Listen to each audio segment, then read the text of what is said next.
अदानी धारावी मसले पर शिवसेना प्रमुख उद्धव ठाकरे का वक्तव्य सामने आया है।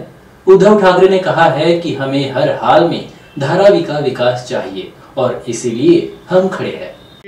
मला आता कळायला लागलेत अदानीचे चमचे कोण कोण आहेत।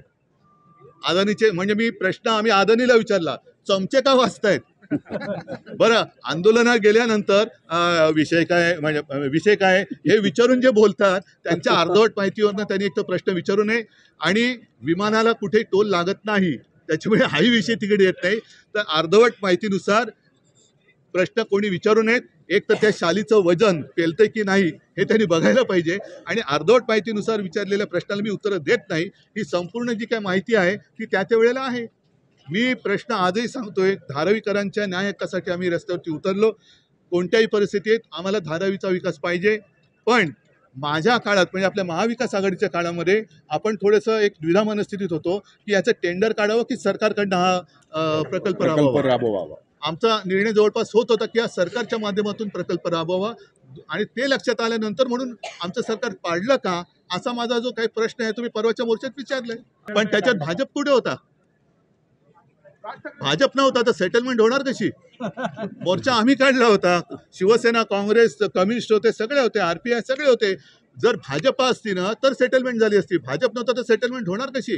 नाही, एक सांगतो, चांगला प्रश्न आहे। मुंबईतली लोक नव्हती, धारावीतली लोक नव्हती। तुम्हाला माहिती आहे की आता मोदीजींनी चंद्रावरनं वाहतूक सुरू केले। ही सगळी माणसं चंद्रावरनं आणली होती, ही सगळी माणसं आम्ही चंद्रावरनं आणली होती।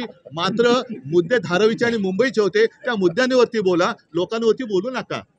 ही माणसं आम्ही चंद्रावरनं आणली होती कारण त्यांनीच तर चंद्रयान पाठवून सुरू केले वाहतूक। तुम्हाला काय आमंत्रण नाही आलं? आम्ही चंद्रावरनं माणसं आणली होती, पण मुद्दे धारावीचे आणि मुंबईचे होते। मुंबई विकण्यासाठी म्हणून जे अदानीची चमचेगिरी करतायत, मला वाटतं अशांची मला लाज वाटते।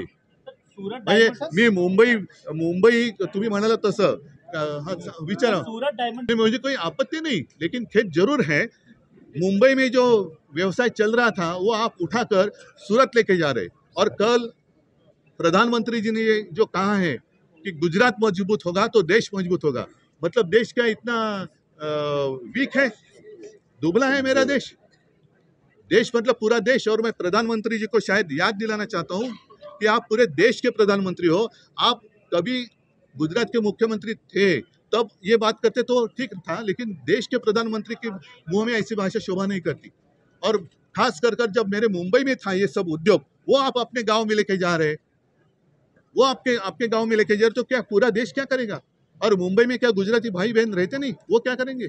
वो तो हमारे साथ हैं, हमारे साथ घुल-मिल कर गए हैं, कभी हमारा उनके साथ झगड़ा फसाद नहीं हुआ है।